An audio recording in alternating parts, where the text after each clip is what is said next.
오늘 성경 말씀이 조금 많아요. 창세기 16장 8절에서 14절까지 말씀입니다. 창세기 16장 8절에서 14절까지 말씀. 끝이 아니라 한 번 더 있어요. 창세기 16장 8에서 14절까지 말씀. 맨날 저 혼자 읽어서 외로웠는데 오늘은 여러분이랑 교독할 수 있을 것 같습니다. 저 한 절, 여러분 한 절씩 돌아가면서 읽겠습니다. 16장 8에서 14절입니다. 이르되 사레의 여종 하가라, 내가 어디서 왔으며 어디로 가느냐? 그가 이르되 나는 내 여주인 사레를 피하여 도망하나이다. 여호와의 사자가 그에게 이르되 내 여주인에게로 돌아가서 그 수사에 복종하라. 여호와의 사자가 또 그에게 이르되 내가 내 씨를 크게 번성하여 그 수가 많아 셀 수 없게 하리라. 여호와의 사자가 또 그에게 이르되 내가 임신하였은즉 아들을 낳으리니 그 이름을 이스마엘이라 하라. 이는 여호와께서 내 고통을 들으셨음이니라. 그가 사람 중에 딜나귀 같이 되리니 그의 손이 모든 사람을 치겠고 모든 사람의 손이 그를 칠지며 그가 모든 형제와 대항해서 살리라 하니라. 하나님 자기에게 이르신 여호와의 이름을 나를 살피시는 하나님이라 하셨으니 이는 내가 어떻게 여기서 나를 살피시는 하나님을 배웠는고 함이라. 이러므로 그 샘을 브엘라 헤로이라 불렀으며 그것은 가데스와 베레스 사이에 있더라. 아멘. 한 부분 더 읽겠습니다. 21장이에요. 21장 14에서 20절까지 말씀입니다. 창세기 21장 14절에서 20절까지 말씀 저와 여러분 한 절씩 돌아가면서 읽겠습니다. 아브라함이 아침에 일찍이 일어나 떡과 물 한 가죽 부대를 가져다가 하갈의 어깨에 메워주고 그 아이를 데리고 가게 하니 하갈이 나가서 브엘세바 광야에서 방황하더니 가축 부대에 물이 떨어진지라 그 자식을 덩굴 아래에 두고 이르되 아이가 죽는 것을 참아 보지 못하겠다 하고 화살 한바탕 거리 떨어져 마주 앉아 바라보며 소리내어 우니 하나님이 그 어린아이의 소리를 들으셨으므로 하나님의 사자가 하늘에서부터 하갈을 불러 이르시되 하갈아 무슨 일이냐 두려워하지 말라. 하나님이 저기 있는 아이의 소리를 들으셨나이다. 일어나 아이를 일으켜 내 손으로 붙들라. 그가 큰 민족을 이루게 하리라 하시니라. 하나님이 하갈의 눈을 밝히셨으므로 샘을 보고 가서 가축들의 물을 채워다가 그 아이에게 마시게 하였더라. 하나님이 그 아이와 함께 계심에 그가 장성하여 광야에서 거주하며 활 쏘는 자가 되었더니. 아멘. 네, 오늘 말씀은 아브라함 부인이 있었죠. 사라 자식이 있었죠. 이삭까지는 우리가 잘 아는 이야기예요. 아브라함의 부인 사라, 그의 그 둘의 아들 이삭 이야기는 잘 아는 이야기인데 오늘은 성경에서 우리가 그냥 휙 넘어가기 쉬운 또 다른 이야기 한 가지가 더 겹붙여지는 게 있습니다. 아브라함과 사라가 애를 빨리 못 낳았죠. 그래서 아이를 못 낳았는데 현재 시점은 아브라함이 85세, 사라는 75세 정도 됐을 때 이야기입니다. 이제 할아버지가 다 됐죠. 85세면 엄청 할아버지고 사라도 한 75세쯤 됐으면 엄청 할머니인데 사라가 생각을 해보니까 아유 나는 이제 75세면 이제 글렀다. 어떡하냐. 애가 하나도 없는데 요새 세상에는 이제 애가 없어도 그냥 별로 뭐 큰 문제가 되지가 않고 오히려 일부러 애를 갖지 않는 집도 되게 많아요. 근데 이 당시에는 아이가 곧 힘이고 아이가 자랑거리고 그리고 아이를 가졌다는 것이 아이가 그냥 한두 명 있는 것도 아니고 많다는 게 되게 큰 축복이고 만약에 애가 없으면 엄청 큰 저주라고 생각하던 그런 문화적 배경을 가지고 들으셔야 돼요. 이게 애가 없는 거예요. 이 부부간에 애가 없으니까 이 할머니인 사라가 생각을 합니다. 야 이거 안 되겠다. 내 남편이 더 늙기 전에 애를 낳아야겠다. 그래서 자기의 여종이 있었어요. 여종의 이름은 하갈입니다. 하갈을 통해서 애를 낳자. 남편을 불러갖고 내 여종 하갈이 있으니까 하갈을 첩으로 받아서 애를 낳아봅시다. 이 쉬운 일일까요? 이 남편한테 딴 여자를 붙여주는 거잖아요. 이게 생각을 해보면은 몇 가지를 유추할 수 있는 게 있어요. 첫 번째는 하갈이 되게 젊었을 거예요. 할머니인 자기는 75살인데 하갈이 막 한 74살쯤 된 사람을 소개시켜주진 않았겠죠? 뭐 애를 못 낳을 거 아니에요. 뭐 60살 이 정도도 아닐 거예요. 되게 젊었을 거예요. 그러니까 이 말은 하갈 본인이랑 아니요, 사라 본인이랑 하갈이랑 나이 차가 상당히 많이 났을 거예요. 되게 젊은 여종을 붙여줘야겠다라고 첫 번째는 유추를 해볼 수 있고요. 두 번째는 이 사라가 하갈을 되게 신뢰했을 거라는 거예요. 그냥 단순하게 생각을 해봐도, 자, 생각을 해보자. 만약에 내가 사라인데 남편한테 다른 여자를 붙여줬는데 이 둘이 나보다 더 친해지고 만약에 얘가 애를 낳았는데 애가 장자권을 받고 이 여자가 나를 이렇게 막 뒤집어 엎으려고 그러면 나는 어떻게 되지? 큰일 나잖아요. 그러니까 최소한 상당한 신뢰가 있는 사람이 이래야지 자기 남편한테 소개를 시켜줄 거 아니에요. 그러니까 이 말은 이 사라가 상당히 나이 차이가 나는 이 젊은 여자 종인 하갈을 상당히 많이 신뢰하고 있었고, 그리고 무슨 일이 있어도 얘는 내 사람이다. 얘는 내 사람이다. 라는 그런 깊이 있는 끈끈한 무슨 관계가 있었던 것 같아요. 되게 신뢰를 많이 했던 사람인 것 같아요. 소개를 시켜줍니다. 아브라함의 첩이 생긴 거죠. 그래서 아브라함과 젊은 여종 하갈 사이에 임신을 합니다. 이제 하갈이 자기 배가 불러오는 걸 본 거예요. 보고서 생각을 합니다. 잠깐만. 내가 지금까지는 종으로 살았는데 내 여주인인 사라는 임신을 못했고 나는 임신을 했고 내가 애를 낳으면 얘가 장자가 될 거 아니야. 그러면 뭐야? 저 여주인인 사라보다 내가 높은 거 아니야? 최소한 동급은 쳐줄 수 있겠네? 라는 생각이 꿈틀꿈틀 싹트기 시작한 거예요. 그래서 성경에 보면 이렇게 기록되어 있습니다. 하갈이 임신한 줄을 알고 자기 여주인 사라를 아직까지 이름이 사레예요. 사레를 무시하였다. 이 얕보이는 거죠. 아유, 저 할머니 이제 은퇴하세요. 이제 이 집 여주인은 제가 하겠습니다. 이런 교만한 마음이 든 거죠. 자, 지금 철석같이 이 어린 하갈을 철석같이 믿고 있었던 사라는 머리가 도는 거죠. 야, 이거 열받는 거죠. 그래서 남편인 아브라함한테 가서 저거 어떻게 해야 되냐고, 저거 가만 놔둘 수 없다고. 아브라함은 방관자 입장을 취합니다. 난 모르겠어. 알아서 해. 자, 그때부터 이제 묵인을 받은 사라, 이 할머니가 이 젊은 여종 하갈을 괴롭히기 시작하는 거예요. 그 부분을 성경은 이렇게 기록합니다. 여주인 사레가 여종 하갈을 학대하였다. 이게 말로도 괴롭혔을 거고, 말로는 당연히 기본적으로 괴롭혔을 거고요. 그리고 어쩌면 물리적으로 학대를 했을 수도 있습니다. 이 임신한 여자 하갈이 괴롭힘을 당하다 이날 너무 심하게 괴롭힘을 당하니까 도망을 가요. 오늘처럼 택시를 탈 수가 있는 시절이 아니에요. 차도 당연히 없고 임신했는데 막 말이나 나귀를 타기 어려웠겠죠? 당연히 어려웠을 거예요. 도망을 갑니다. 멀리 못 갔어요. 멀리 가지도 못해요. 이 당시에는 이 사막 지역이란 말이에요. 사막 지역이라서 멀리 가면 죽어요. 길도 몰라요.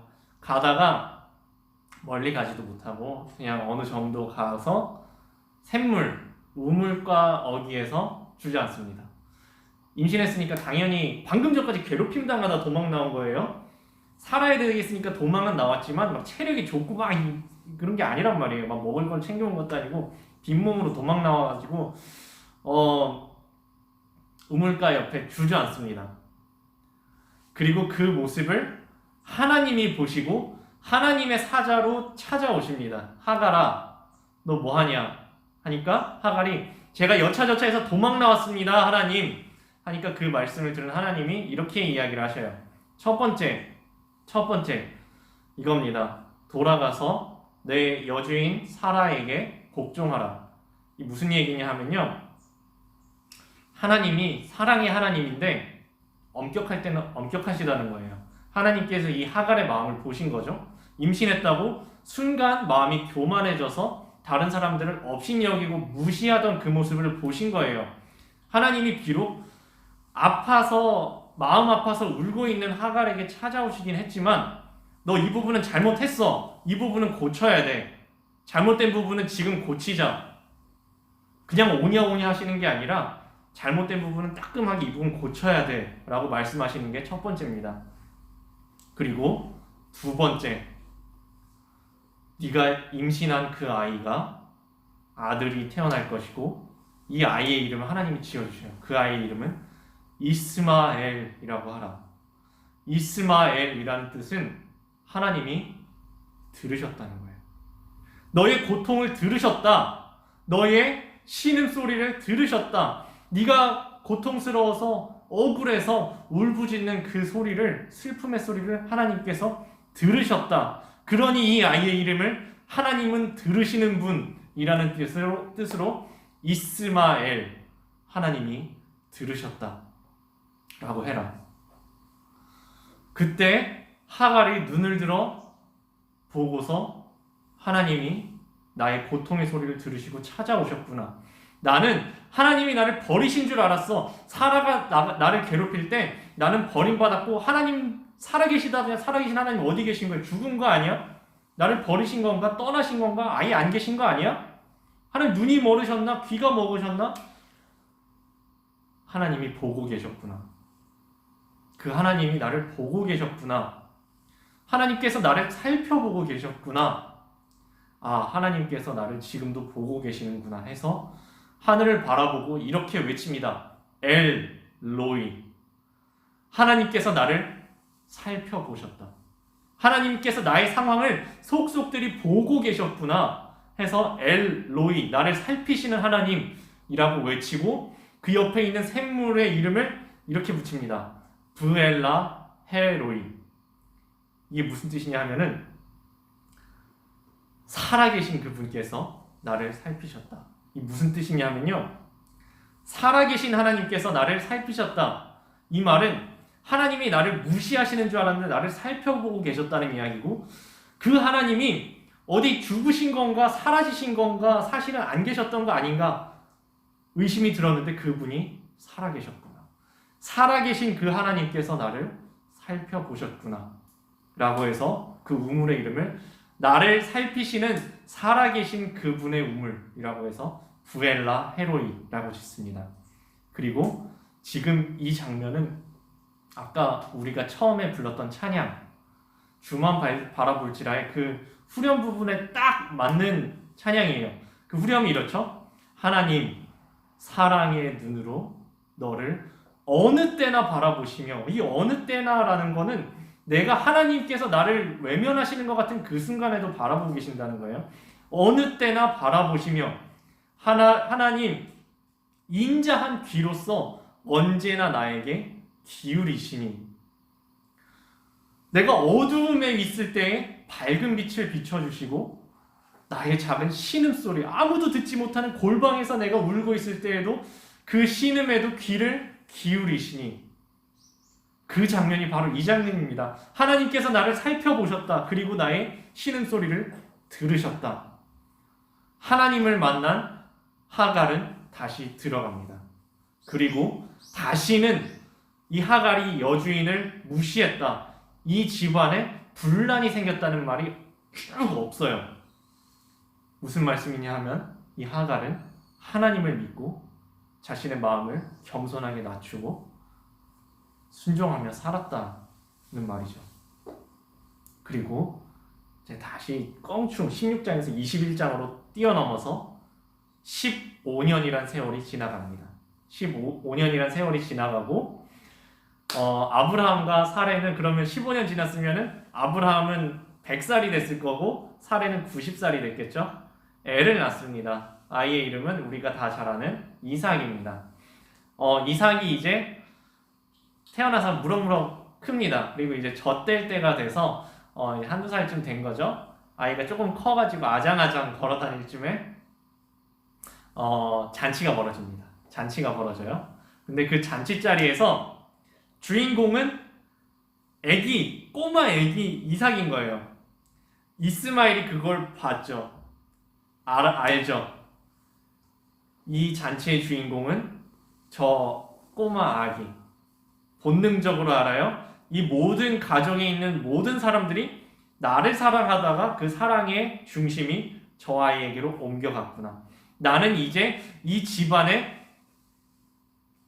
주인공도 아니고 주변인도 아니고 저 아이에 의해서 이렇게 슬슬 밀려나고 있구나.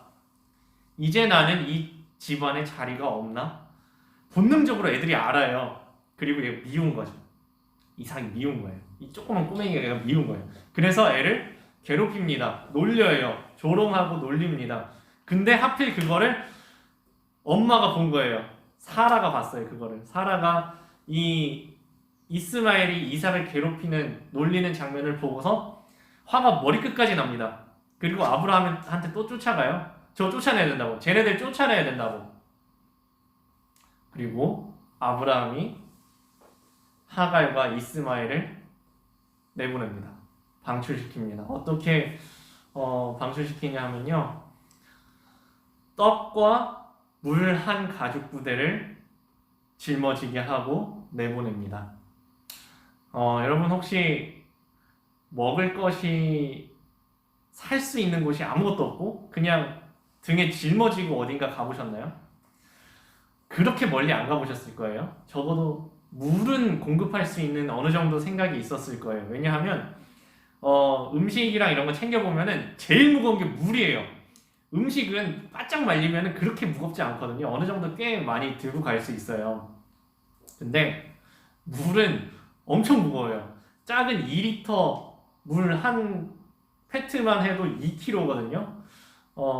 이게 5개 있으면 10kg인데 페트병을 이렇게 짝으로 해서 들어도 되게 무거운데 요 당시에는 물을 넣을 만한 그 그릇이 용기가 이렇게 발달을 잘 안 했어요. 그래서 가죽 부대에다 물을 넣습니다. 가죽 부대니까 이게 뿔렁뿔렁 거렸겠죠? 많이 넣을 수가 없고 엄청 휘청휘청거려갖고 많이 들 수도 없어요. 그러니까 이 어느 정도 그냥 한 하루 이틀 길어야 며칠 정도 살 수 있는 그 식수와 음식물을 짊어지고 갑니다. 조금씩 조금씩 먹어요. 자, 여기 집이 없어요. 나무도 없습니다. 숲도 없어요. 그늘이 없어요. 사막이란 말이에요. 사막이고 사막에 자라는 나무들은 관목, 덤불같이 이렇게 약간 조그만한 이런 요만하게 그 나무 같지도 않은 조그만한 나무들이에요. 그런 나무들밖에 없어요. 거기를 갑니다. 근데 지난번에 하갈이 괴롭힘 당하다가 도망쳐 나왔을 때는 그때는 도망쳐 나온 거잖아요. 도망쳐 나왔으니까 그 말은 뭐냐 하면은 쫓아낸 게 아니라 도망쳐 나왔다는 얘기는 다시 집으로 돌아갈 때가 있다는 얘기예요. 근데 지금은 쫓겨나왔잖아요. 쫓겨나왔다는 이야기는 뭐냐 하면은 돌아갈 데가 없고 첫 번째 돌아갈 데가 없고 두 번째는 목적지가 없다는 얘기예요. 쫓겨나왔으니까 어디로 갈 데가 있어야 되는데 지금 어디로 가야 되는지가 아무 데도 없어요. 왜냐하면 나를 불러주는 사람도 없고 내 집이 있는 것도 아니고 내 땅이 있는 것도 아니고 이 하갈은 심지어 이스라엘 사람도 아니고 애굽 사람이에요. 외국인이란 말이에요. 외국인이 지금 며칠치 식량만 가지고 있고 그냥 정처 없이 사막 한가운데로 쫓겨난 거란 말이에요. 아까 읽었던 성경에 이렇게 기록되어 있습니다. 하갈이 방황했다. 이 말은 지금 어디로 가야 될지 모르겠다는 거예요. 동쪽에 가도 내 가족이 있는 게 아니고 서쪽에 가도 내 집이 있는 게 아니고 남쪽에 간다고 나를 기다리고 있는 사람이 있는 게 아니에요. 목적지가 없어요. 갈 곳도 없이 정처 없이 사막을 방황하는데 이 떼약볕 밑에서 물이 떨어집니다. 생각을 해보세요. 물이 떨어졌어요. 이 순간에 누가 더 목이 말랐을까요?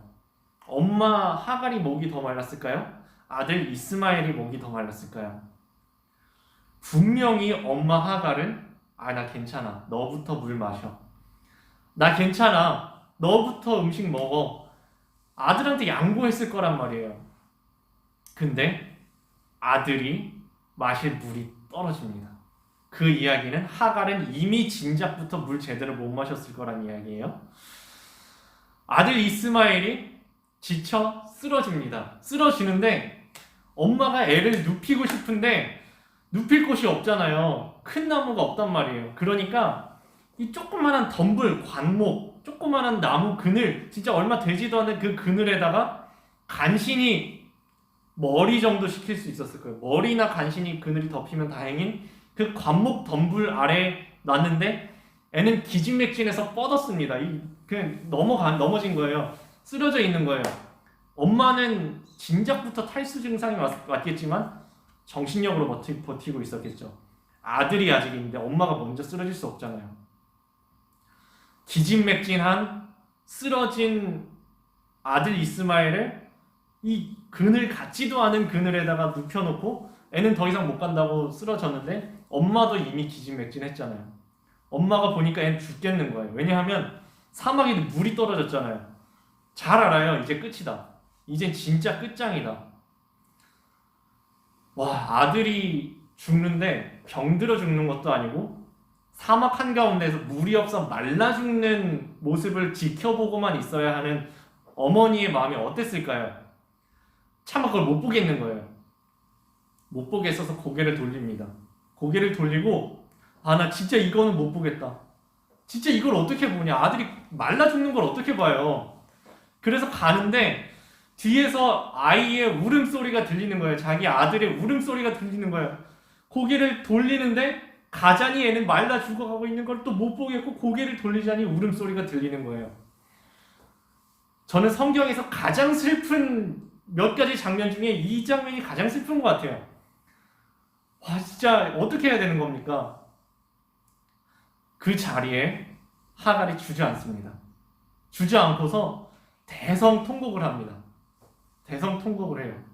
어떡하자는 겁니까? 진짜 이 대성통곡하는 그 소리를 아까 뭐라고 했죠? 하나님은 들으시는 분, 하나님은 살피시는 분이라고 했잖아요.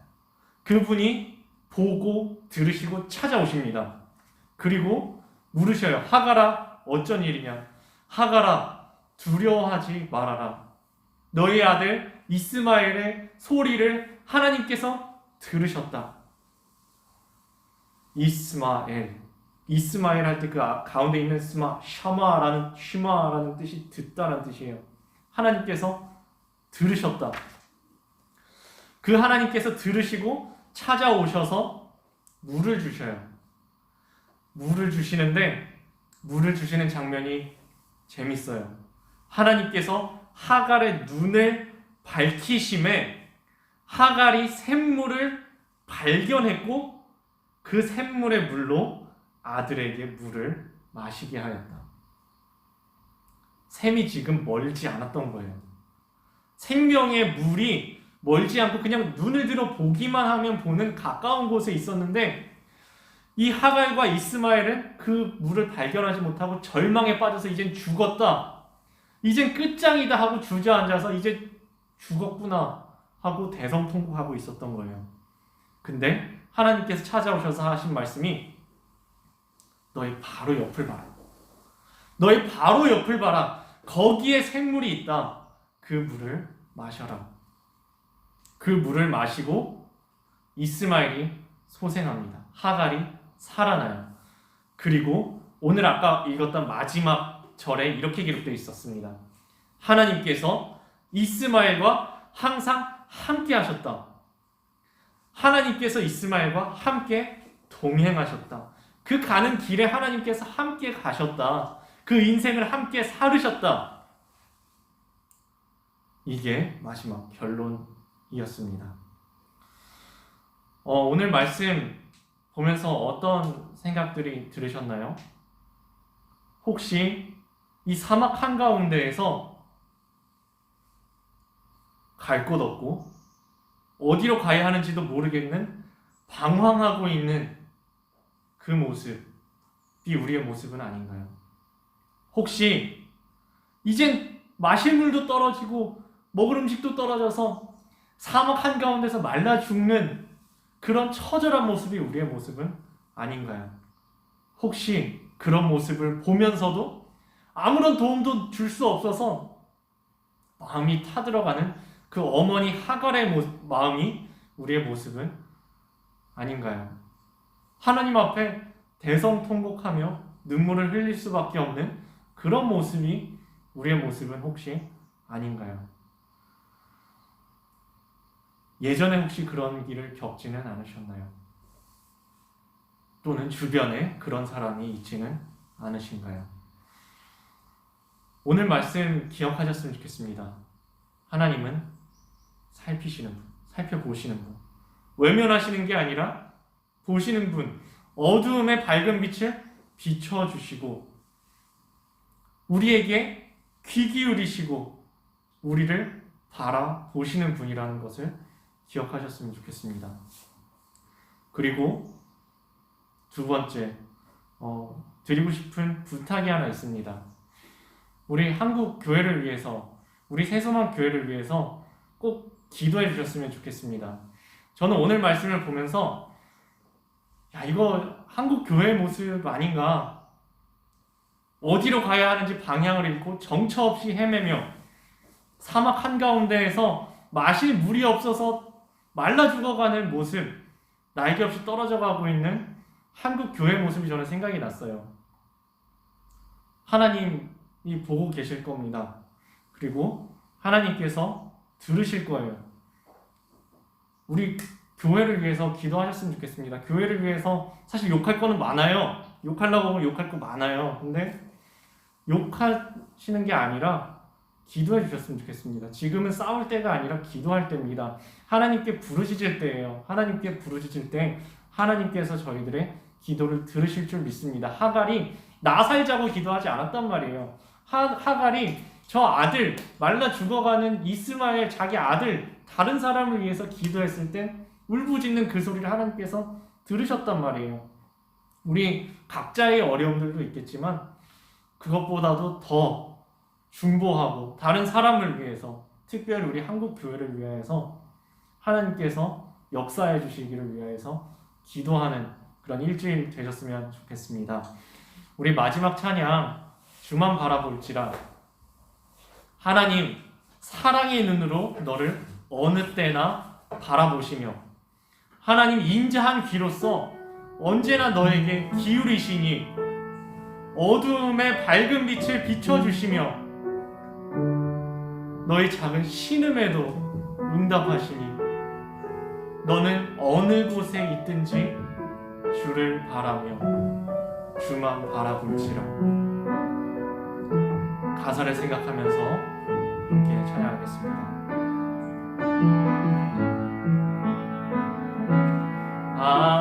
하나님의 사랑을 사모하는 자, 하나님의 평안을 바라보는 자, 너의 모든 것 창조하신 우리 주님이 너를 얼마나 사랑하시는지 하나님께 찬양과 경배하는 자, 하나님의 선하심을 닮아가는 자, 너의 모든 것 창조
너를 어느 때나 바라보시고 하나님 인자하기로써 언제나 너에게 기울이시니 어두움에 밝은 빛을 비춰주시고 너의 작은 신음에도 응답하시니 너는 어느 곳에 있든지 주를 향하고 주만 바라보지라 주만 바라보지라.